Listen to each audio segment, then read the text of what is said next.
Ekaristo Nur Amalia, peserta PPG Kementerian Agama tahun 2025 dari Program Studi Pendidikan Pancasila dan Kewarganegaraan pada LPTK Universitas Pendidikan Indonesia dengan NIM 2518487. Saat ini saya akan mengambil dan melaksanakan video ujian kinerja pada kelas 12 Men 1 Oku Timur, Kecamatan Belitang, Kabupaten Oku Timur, Provinsi Sumatera Selatan pada mata pelajaran Pendidikan Pancasila dengan materi Lembaga Negara. Terima kasih atas perhatian Bapak dan Ibu dosen. Selamat menyaksikan. Saya akhiri. Wassalamualaikum warahmatullahi wabarakatuh.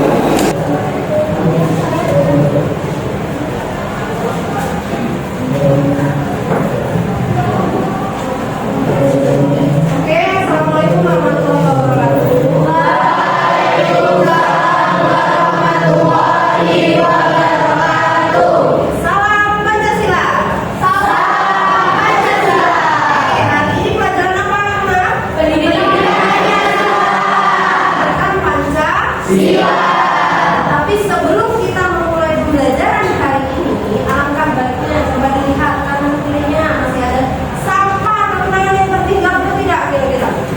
Tidak. Kalau tidak ada, silakan disiapkan bukunya terlebih dahulu. Dua kelas, maka silakan dipimpin doa dan jangan lupa membaca surat pendeknya ya, surat Oke, mari kakak sebelum memulai pelajaran pada hari ini, kita berdoa terlebih dahulu. Doa mulai.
Kita doakan ya, semoga Intan sehat, lekas sembuh kembali agar bisa mengikuti pembelajaran seperti biasa. Ibu tanya, semuanya sudah sarapan? Sudah. Jadi kalau sarapan itu merupakan satu tenaga kita di awal pagi ya, untuk kita bekal di satu hari. Sekarang ibu tanya, bagaimana perasaan kalian hari ini anak-anak? Senang. Bersemangat. Adakah yang sedih? Tidak. Coba, apa yang membuat semangat hari ini? Bertemu ibu. Oh, bertemu ibu. Apa lagi? Bertemu teman. Apa hal yang kalian syukuri pada hari ini? Masih bisa berenang. Masih bisa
dulu. Kenapa B.J. Habibie? Karena mengubah arah bangsa dari demokrasi dan transparansi di masa ini sulit kita dengan kehidupan dan kemajuan.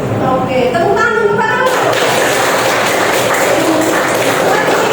Pintar semua ya, 12 IPA 1 ya. Jadi kenapa kata si Faruk tadi ya, memilih B.J. Habibie karena B.J. Habibie itu adalah tokoh yang sangat cerdas. Pelajaran kali ini memiliki yang namanya tujuan. Dalam tujuan pembelajaran kita yang pertama yaitu menganalisis bagaimana konsep negara Indonesia dalam pembagian kekuasaannya melalui kegiatan diskusi kelompok.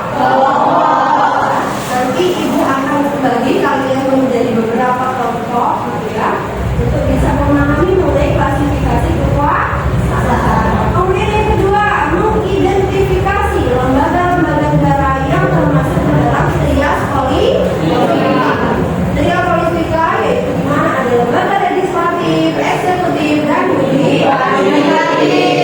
Ada dinamakan lembaga independen. Apa ini ada pertanyaan? Kalau tidak ada, coba. Ya. Kita akan silakan dikeluarkan handphonenya masing-masing. Nah, yang nantinya kalian semua ini adalah warga negara yang diharapkan mampu dan mempunyai manfaat agar menjadi warga negara yang kritis, menjadi warga negara yang bijak, menjadi warga negara yang penuh tanggung jawab. Ya. Kalau sudah siap, coba tepuk anti malas. No.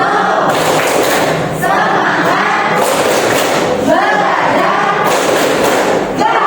Coba perhatikan gambar di papan tulis kita, ya. Coba perhatikan dulu.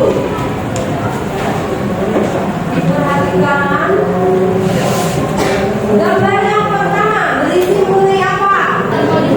Indikator politik. Kemudian yang gambar kedua mengenai apa? Apresiasi. Terus gambar yang ketiga berita. Oke, yang keempat yang mau menanggapi dan menyimpulkan dari gambar itu. Coba Serbi apa? Menurut saya, lembaga negara harus bekerja jujur dan transparan bagi masyarakat Indonesia.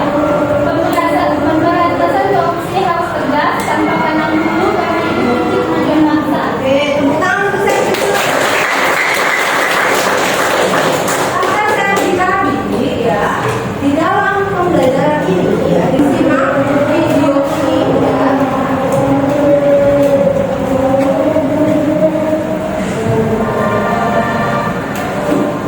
Kedengeran nggak suaranya juga?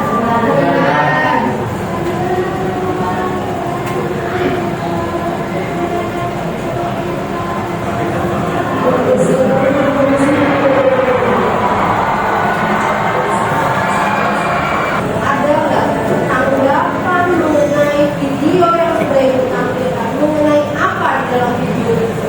Pejabat yang tidak amanah. Pejabat yang tidak amanah. Oke, lanjut video tersebut kalian sudah tergambar gitu ya. Bagaimana lembaga negara kita itu di dalam pekerjaannya ya menjalankan fungsinya baik. Ada nggak yang lebih secara rinci lagi membahas mengenai video yang ibu tampilkan? Coba. Korupsi. Selain mengurangi keuangan negara, korupsi ini bukan peluang kerja untuk warga lokal makin sempit.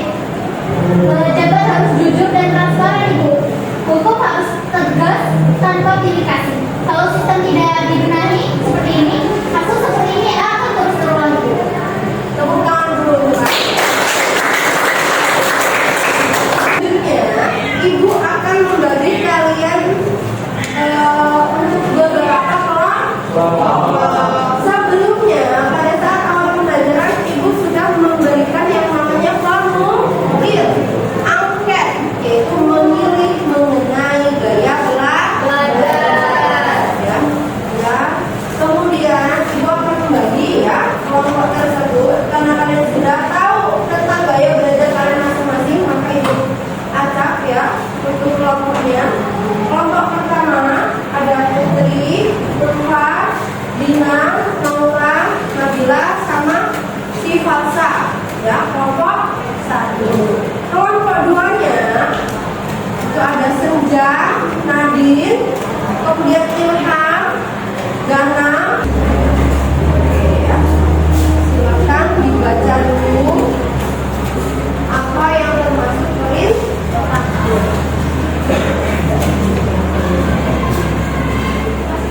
Di situ ada, ya, perhatikan dulu dijelaskan mengenai petunjuk dan pelaksanaan pengerjaan tugas. Ya. Di sini baca dulu petunjuknya ada 5. Yang pertama baca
menjadi undang-undang untuk sebagai bahan Undang-Undang Dasar 1945. Jika ada yang memberikan rakyat kami akan memperbaiki.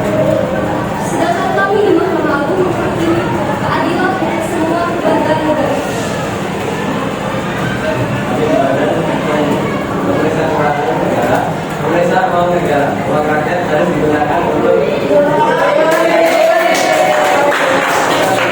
memperkaya pimpinan. Mendapat solusi dari masyarakat. Tidak ada kompromi untuk pelaku korupsi.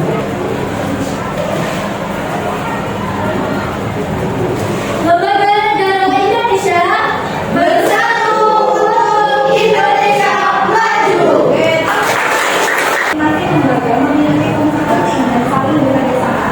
Mari kita selami masing-masing lembaga-lembaga tersebut. Silakan Oke, saya di sini akan menjelaskan pertama yaitu presiden dan juga wakil presiden.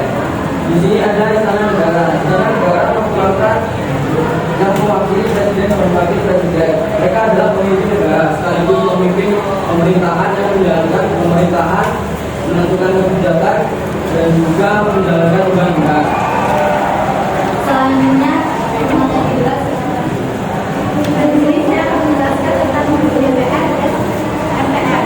Dan di sebelah kiri ada DPR atau Dewan Perwakilan Rakyat. DPR memiliki tugas untuk membuat undang-undang dasar dan mengawasi jalannya pemerintahan.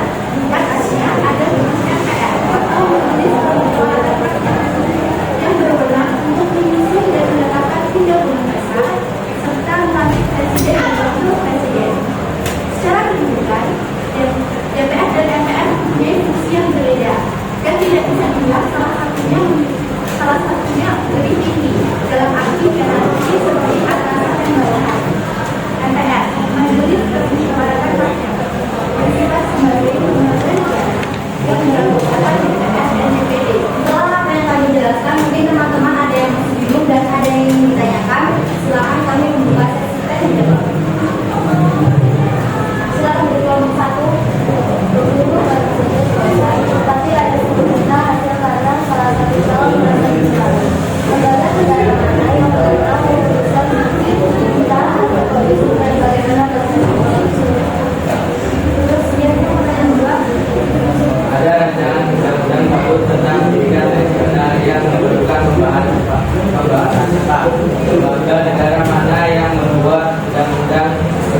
terhadap kebijakan yang merugikan rakyat dan aktif menyuarakan kebenaran demi menjaga keutuhan demokrasi. Biasa Grino ya teman-teman.